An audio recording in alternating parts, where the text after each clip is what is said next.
Hello, it's Oscar here. Welcome to season 2 of the UK CIF Leadership Podcast. I'm really delighted to be kicking off this season with a conversation about retrofitting and the role of investors with Jonathan Walker. Jonathan is Associate Director of Sustainable Investment at Gresham House.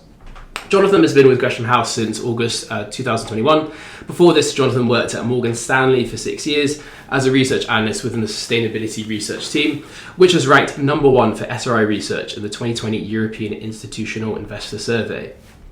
Prior to this, Jonathan worked as a stock covering analyst in Morgan Stanley's property research team with a particular focus on pan-European industrial and logistics property. With his expertise, we're really delighted to have him joining us on this really important topic. Jonathan, first of all, thanks so much for taking the time to join us today. Let's dive straight into it. What is your perspective on how retrofitting can improve the energy efficiency of homes in the UK? And tell us maybe about some of the benefits this can bring to investors. Thanks very much, and thanks very much for having me today. So, if we take a step back, the UK has some of the oldest and most inefficient homes in Europe. Only around 13% of the properties in the UK have performance certification, EPCs of B or higher, and this has huge ramifications for the health of the country, the amount each of us pays to heat our homes, and an important point of our national carbon emissions. Residential buildings alone account for about 20% of our carbon emissions. So if we are serious about our net zero commitments, then we've got to do something about this. Just to put that into context, if we want to meet our UK commitments under the Paris Agreement, then the emissions from heating and powering our homes have to reduce by about 78% within 15 years, and then to zero by 2050. There's a stat that I quite like to talk about, which is if we assume an average home in the UK, we assume that an indoor temperature of 20 degrees and 0 degrees Celsius outside, over 5 hours, a home in Norway might lose 0.9 degrees Celsius on average, about 1 degree Celsius in Germany. In the UK, it's 3 degrees Celsius. So we're losing heat a lot faster than any of our European neighbours. If we think about the solutions then, how can we actually retrofit and improve the energy efficiency of our homes? There are sort of 4 core areas that we can do this. So firstly is around education, behaviour and improving kind of devices in our homes. And we can look to actually make the fabric of our buildings more thermally efficient. And then the other 2 around decarbonising electricity and decarbonising heating. So if we look at each of these in turn. So firstly, looking around education, behaviours and kind of efficient devices. This has a huge role to play in improving the energy efficiency of our homes. So there are simple measures like switching to more energy efficient light bulbs, additional insulation around our hot water cylinders, upgrading heating controls. These are cheap and easy measures that each and every one of us can take, let alone investors, to improve the energy efficiency of our homes. Next, and this is where investors really start to step in, is around improving the thermal efficiency of our homes. So this is things like floor insulation, loft insulation, cavity wall insulation, and this is a big source of emissions for a private landlord. We undertook a project last year to understand the source of emissions across all of our housing funds, and for one of them, Resi PLC, the thermal efficiency of each of our properties accounts for about 10% of the total emissions of the fund. The other 2 areas, there's a lot more focus on government and policy here. So decarbonising electricity, decarbonising heating. Now, clearly, with the government's targets to be 100% renewable electricity by 2035, decarbonisation of the grid hopefully will follow that linear path, and that will improve the energy efficiency of homes by proxy.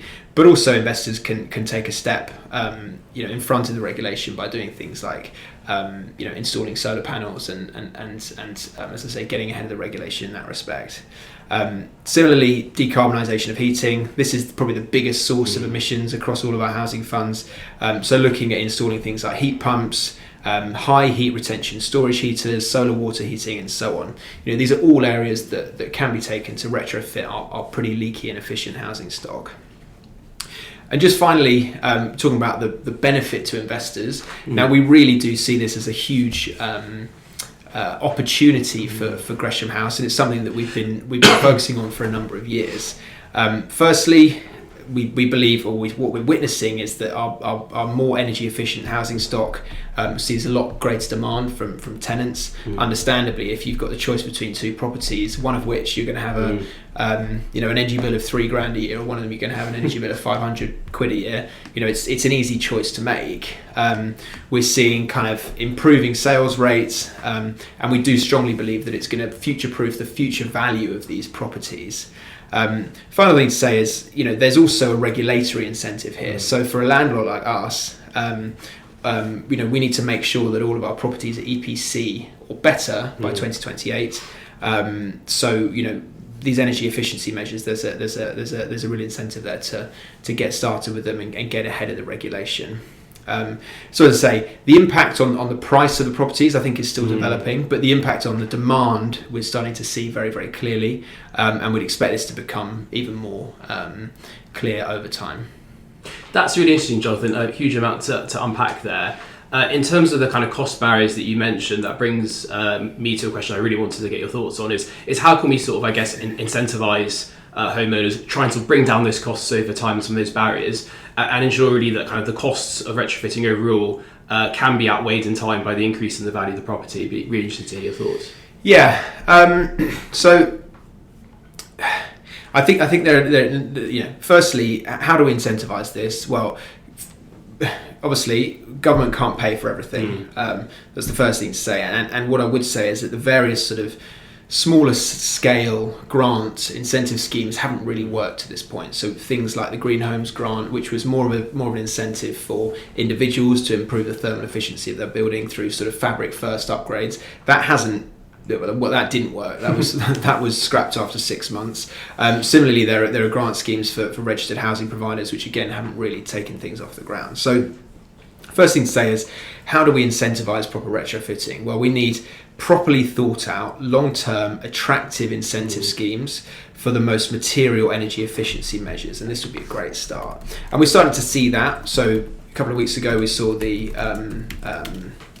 upgraded net zero strategy, or powering up Britain strategy, and there was a doubling down on the commitment to heat pumps, which again is going to be a great start. But again, this needs to be broadened out to other areas like insulation. I talked a bit about the requirements for private landlords in terms of the EPCs of the property. So making sure that properties need to be an EPCC or higher by 2028. This is a really good incentive. And the government could look to continue ratcheting up these EPC requirements over time. But I think it's also important to say that there is a point at which energy upgrades it doesn't make as much sense. So getting a property from an EPC E to a D, for example, can be relatively straightforward. But taking an older property, a Victorian terrace or a retirement property which is 100, 150 years old, from a C to a B or a B to an A, is it gets to a stage where it's pretty cost prohibitive. I think incentives and the kind of carrot and stick method are important, but it's also important to say that this is not going to be suitable for all properties. The other thing I would say is, today we're talking a lot about the role of the for-profit sector that Gresham House operates in, but actually the real focus, alongside this focus, needs to be on social and local authority housing. So, for example, 38% of shared ownership and retirement properties are an EPC B or worse. But this is 100% for local authority housing. So all local authority housing is worse than an EPCB. What's more is that housing associations have the same EPC requirements as for-profits, but they don't have that same access to funding. So working out a way that incentivises private landlords in the for-profit sector to upgrade properties is a great start, but then also providing the capital required for the local authority housing associations to make the upgrades is another really, really important area to do, to focus on as well. As I say, there's a hell of a lot of low-hanging fruit in this space, but there does come a point where it becomes not cost beneficial, but we're a long way from that point at this stage. That's really interesting, John. Thanks very much. And I guess you mentioned the updated net zero strategy from the UK government recently, otherwise known, I think, as powering up Britain, bringing together lots of different things from government in regards to its policies on net zero, energy security, and also green finance. I mean, I guess, I don't know if you got any thoughts on, what was kind of missing really from those raft of announcements, I think numbering, 2,000 or at least 3,000 pages of materials. Were there any things that kind of, you and colleagues, across the business would like to have seen of what more really could be done to address some of the issues that you've so eloquently flagged with us? So look, I think the first thing to say is to again reiterate the scale of the challenge here. So there are lots of figures banded around what's required to retrofit the UK's homes. But if one I looked at recently, Savills suggesting that £330 billion is needed to retrofit the 29 million or so homes in the UK if we are to meet our net zero targets. So first of all, the scale of the problem is absolutely huge. So I do have a lot of sympathy with the government in trying to address this. We've already touched on incentive schemes and government funding that hasn't worked or hadn't taken off the ground at this stage. But again, we've talked about some of the kind of the long-term thinking that is required if we're going to get there. And I think we're in a tricky stage now where with five prime ministers in 6 years now. God knows how many housing secretaries. The Bays department has now changed into something, morphed into something completely different. There isn't that kind of long-term stability that's required of a government if we are to address some of these challenges. So we'll see what happens in the next 18 months with this current government and potentially a change of government. And hopefully that will provide some of the long-term stability that's required in order to meet this issue. What I would say is, from the announcements a couple of weeks ago, positive news flow in terms of the UK's heat pump grant extension. That being said, it's already been running for a couple of years, and we're only seeing installations at around 60,000 per year versus 600,000 that's targeted and that's required. But I would say, other than that, and a little bit of money there for social housing insulation, it really lacked the breadth of thinking and long-term thinking that's required if we're going to solve this issue. So there's very little incentive there for you or me to go out and insulate our lofts. There's no incentives at all for us to go out and put solar panels on our roofs or even bring in a battery to then, simple things like having a battery whereby it could be charged over the night and could regulate the grid, which helps as we transition to more renewable energy.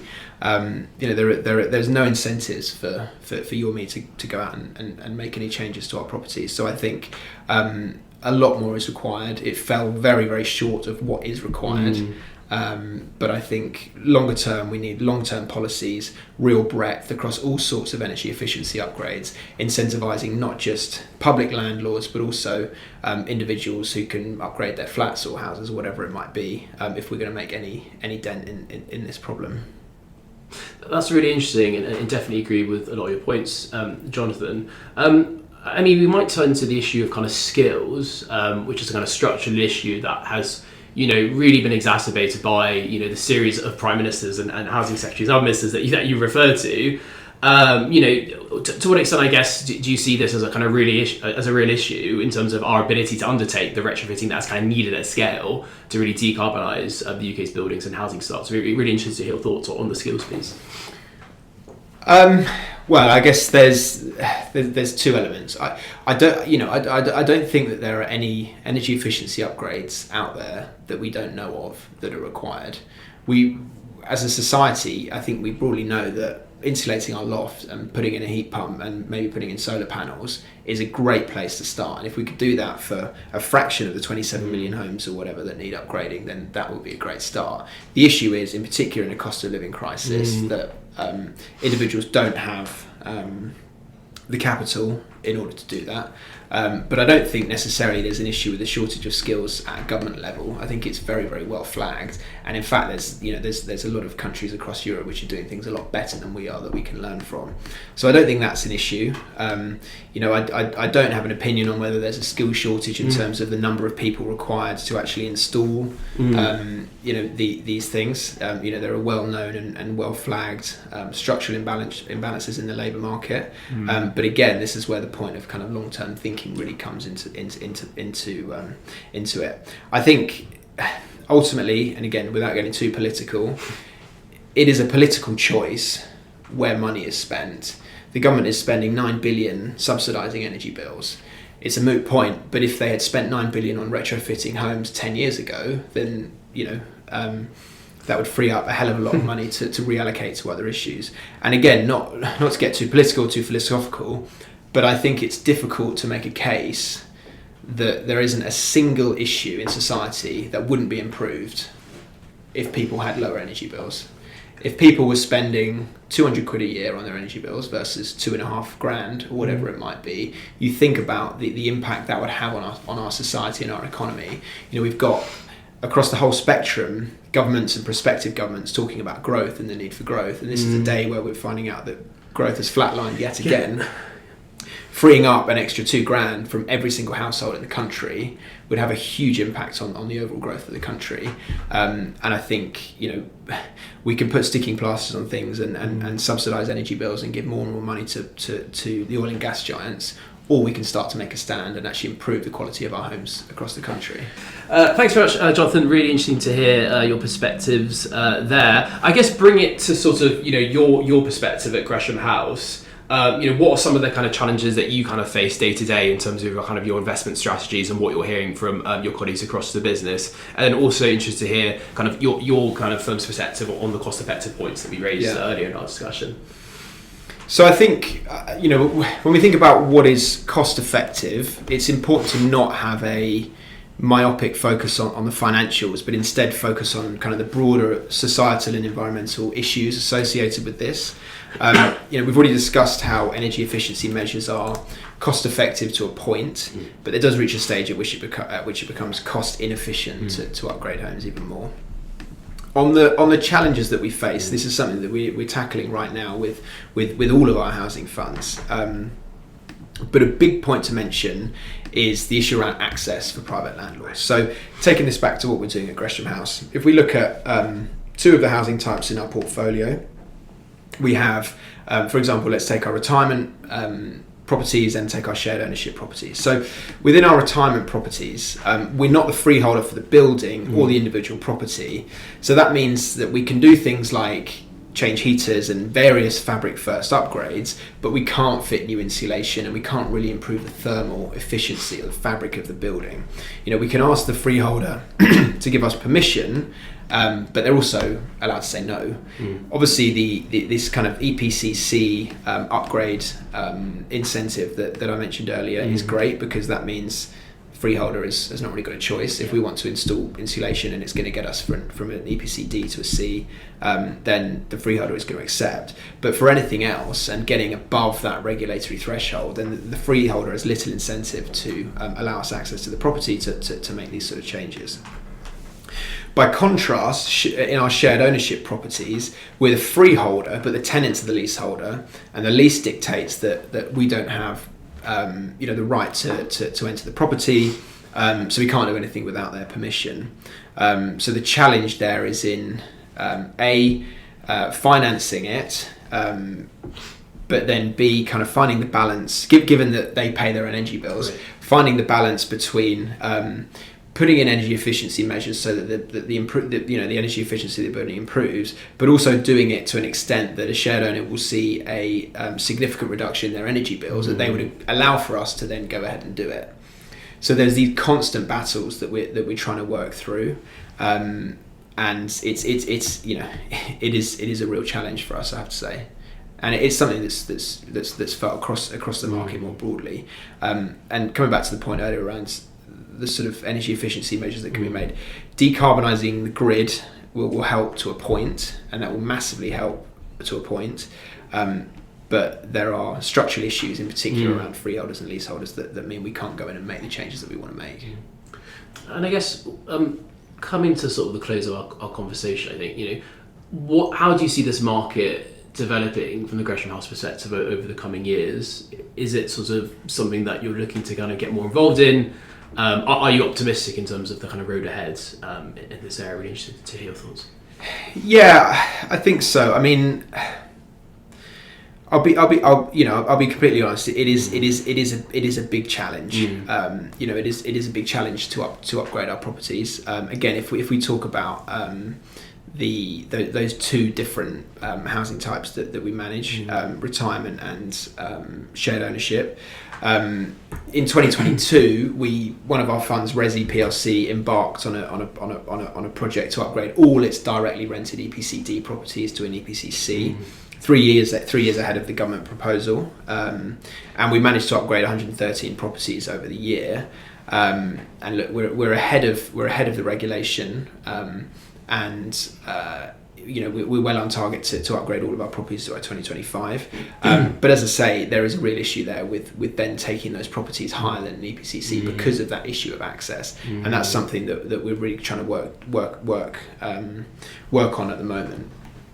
By contrast, it's worth talking about, and again, it's not strictly retrofitting, but it's some of the newer build properties that we're working on at the moment. So we in the same portfolio, we have a number of shared ownership properties in a Stamford Le Hope development in Essex, and Resi LP began to deliver the first of these homes this year. So we've got 153 homes as part of the development, and this scheme uses rooftop solar panels, air source heat pumps to support the delivery of highly energy efficient homes, and we're going to deliver 101 that are EPC A and operationally net zero, but furthermore 21 have guaranteed energy bills of zero.